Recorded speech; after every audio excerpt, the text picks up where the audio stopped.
Today I'm working on a set of curtain rod brackets that are actually going on a closet in the bedroom in the house. There's not enough room for doors to swing. So we're going to put a nice set of curtains in front. Really goes with the log cabin feel of the house. It would have been common in a lot of old cabins. This is a T-shaped bracket, and so we're going to make a T forge weld. We're going to do that in the gas forge, which presents some challenges. And I'm going to start with some 1/4 by 1.5 material. So that's about 6 mil by 28 mil, something like that. So I need to cut two 16-inch pieces. That's what, about 400 millimeters, two 8-inch pieces. So that's probably about 200 millimeters. Then we'll light the forge and get ready to make that forge weld, which I think is going to be my first step. I want this weld to be right in the center of the bar, so I'm going to mark the center before I create my scarf.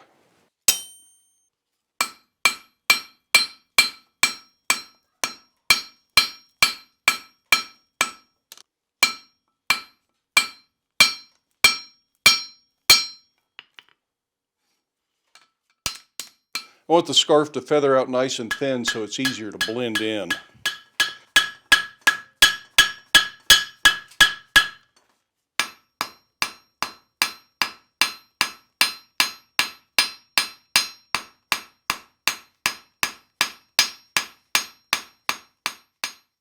Ideally, this becomes a drop tongs weld. You just bring the pieces to the anvil, line them up, and you get your weld.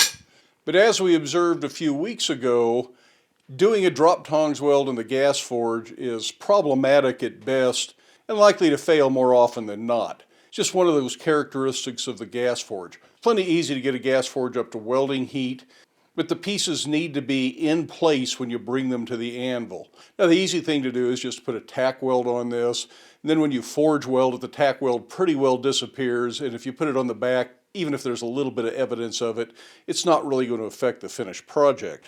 But a more traditional approach, or for people who don't have welding equipment available, is simply to drill it and rivet it. So I'm going to let this cool off, then we'll drill it, put a rivet in it, and that should hold it together while it's in the forge.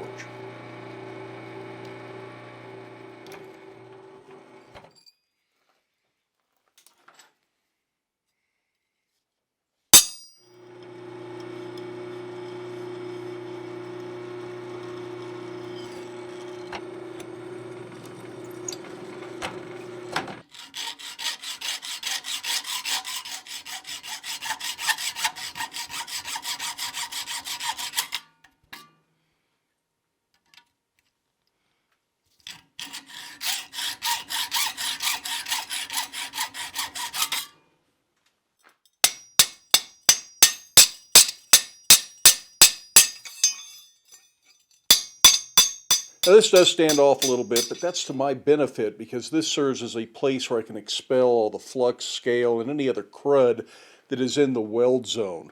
So I'll start the weld back here and work my way that way, pushing all that stuff ahead of me, and the liquid flux helps carry all that out with it. Another problem with a gas forge in welding is sometimes things like this won't fit through the door of your gas forge. Now I've sized this so it will fit through, I know that ahead of time, but that does put my weld just outside of the sweet spot for the best heat in the gas forge, so it may be a little bit slower to heat up. So to deal with that, I'm going to put a convenience bend in here. That's going to get this out of my way, and it's going to make it a little bit more convenient to weld, as well as allowing me to move this weld to the center of the forge. You can use whatever kind of flux you prefer on this. I just happen to have some borax handy, so that's what I'm going to use. I'm going to use a smaller hammer and light, rapid blows to set the weld. There's a lot of heat coming off of that. I think it's time for the second glove. Given a choice, I prefer not to wear a glove on my hammer hand. You get much better control without the glove.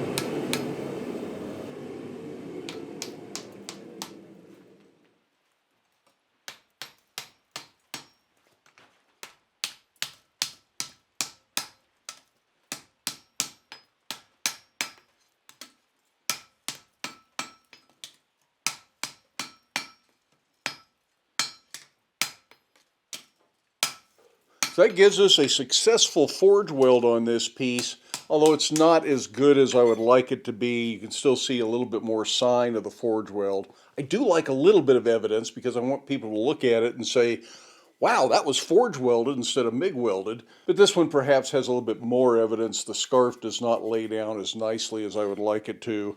And one of them, it definitely is not welded right at the edge of the scarf.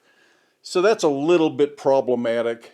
It could certainly be done in the gas forge, but I think starting with a heavier bar so you have more mass to work with while you're refining the weld and getting that scarf to lay down. But I'm at a point that if I keep working on it, it's going to be too thin, and I would rather have a telltale sign of the scarf than have it too thin. Something like this doesn't really require a forge weld. If you feel like just beveling that off and MIG welding it, stick welding it, TIG welding it, torch welding it, whatever you want to do, nothing wrong with that. It gets the job done, and in some ways it might be a little cleaner, a little bit neater. But I try to think like a blacksmith. I try to do things in the forge as much as possible just to further my skills and make me a better blacksmith in the long run. But what other approaches might there be besides forge welding or MIG welding? Well, I just mentioned that you could start with heavier bar. If you did this out of 1/2 by 1 bar and then drew it all out, it would probably spread out quite nicely to this same 1/4 by 1 1/2 by the time you're done drawing it out. And all the pieces could be shorter, so you'd avoid that convenience bin, and it'd be easier to get in your forge. But that's a lot of heavy drawing out. If you have a power hammer, not a big deal. If you're doing it by hand, it really does turn into a big deal. What then might be a more traditional blacksmith's approach to doing something like this that doesn't involve modern electric welding equipment and also doesn't require you to be able to forge weld or have a forge that will reach welding temperature? Let's take a look at a simple offset joint. I'm going to do it under the fly press, but you could set this up and do it at the anvil or under a treadle hammer, power hammer, hydraulic press. Lots of different ways you can do this.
Take a moment and make sure everything's straight.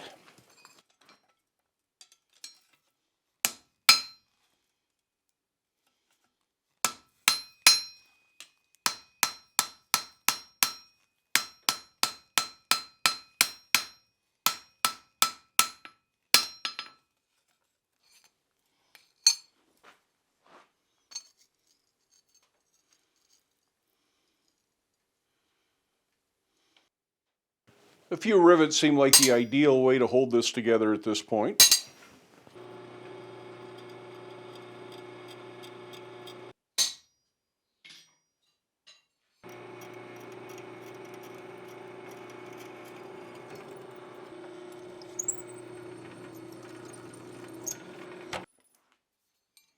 I want to put flush rivets on the back so this can sit down all the way on the framing or whatever you're going to use this sort of a thing for.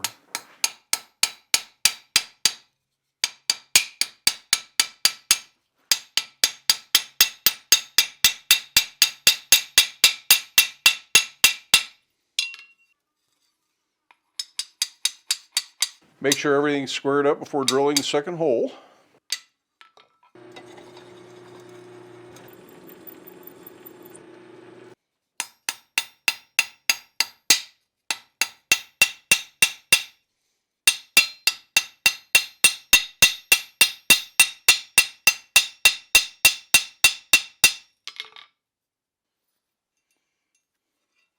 One of these days I need to make some bottom rivet tools that actually fit this anvil.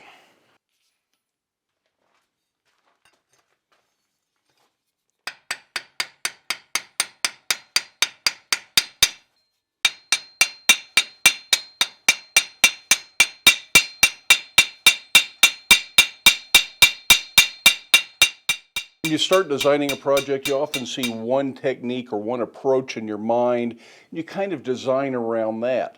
But try not to be too limited to that. There are lots of different ways to go about most things in blacksmithing, and in life in general, I suppose.